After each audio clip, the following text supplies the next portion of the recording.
Bismillahirrahmanirrahim. Assalamualaikum warahmatullahi wabarakatuh. Perkenalkan, nama saya Fazriyah dari kelas 2E Psikologi.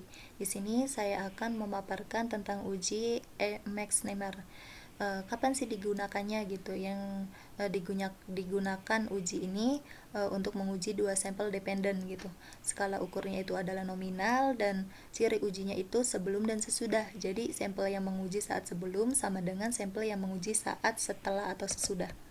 Nah, di sini ada statistik uji, yang dimana statistik uji adalah C kuadrat dengan rumus sebagai berikut, dan dimana ini adalah banyak kasus yang diobservasi untuk kategori KI gitu.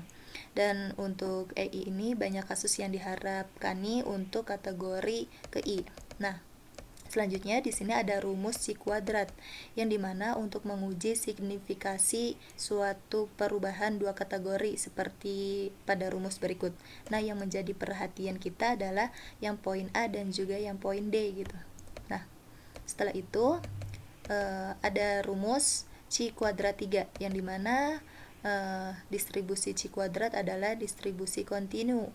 Karena itu dalam terapannya digunakan rumus berikut yang memakai koreksi kontinuitas. Nah, ini adalah rumus dari C kuadrat 3. Nah, setelah itu ada kriteria uji.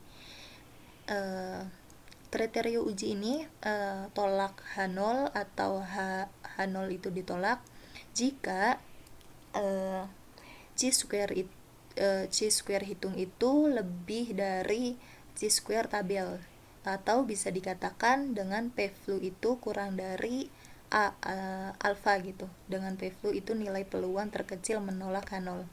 Nah, selanjutnya di sini ada contoh gitu. Yang dimana ini suatu perusahaan ingin mengetahui pengaruh sponsor yang diberikan dalam suatu pertandingan olahraga terhadap nilai penjualan barangnya.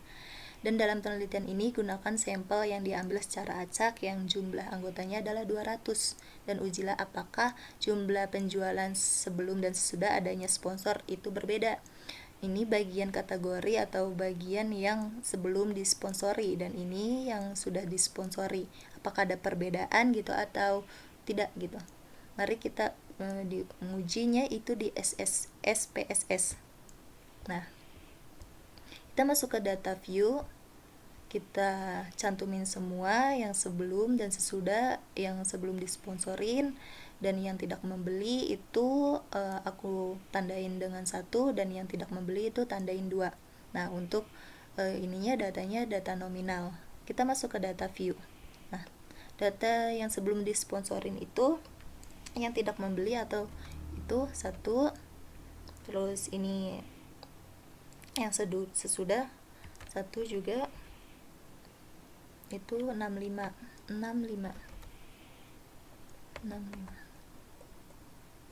Nah, setelah itu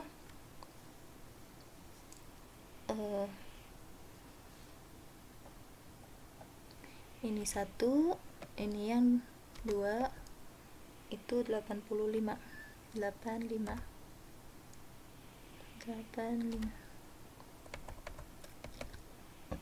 Ini yang 2, ini yang 1 itu 10. Ini yang 2 itu 40.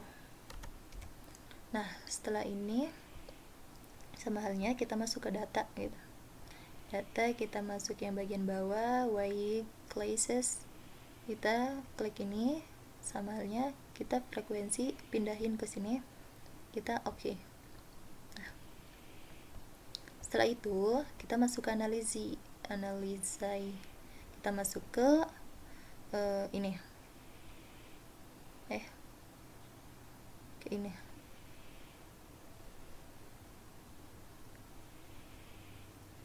area sampel maaf ke analisi nomor limitage. Ini maaf, untuk yang ini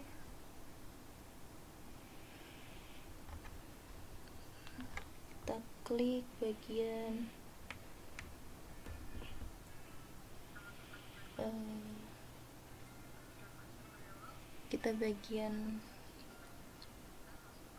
analyze relating sample ini.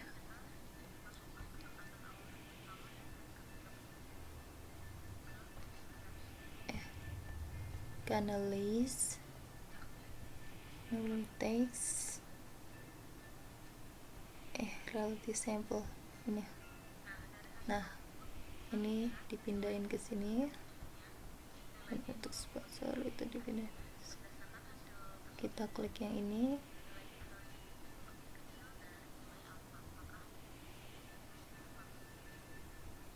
Nah, selanjutnya kita klik OK. Nah, dari hasil output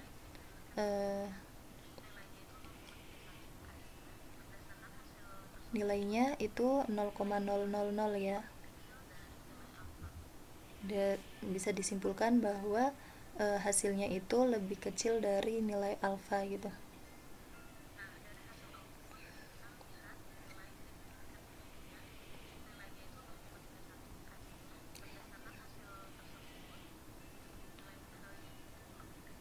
Dan maka H0 itu ditolak. Jadi kesimpulannya itu terdapat perbedaan yang signifikan nilai penjualan setelah dan sebelum ada sponsor. Dengan kata lain, pemberian sponsor memberikan pengaruh yang signifikan.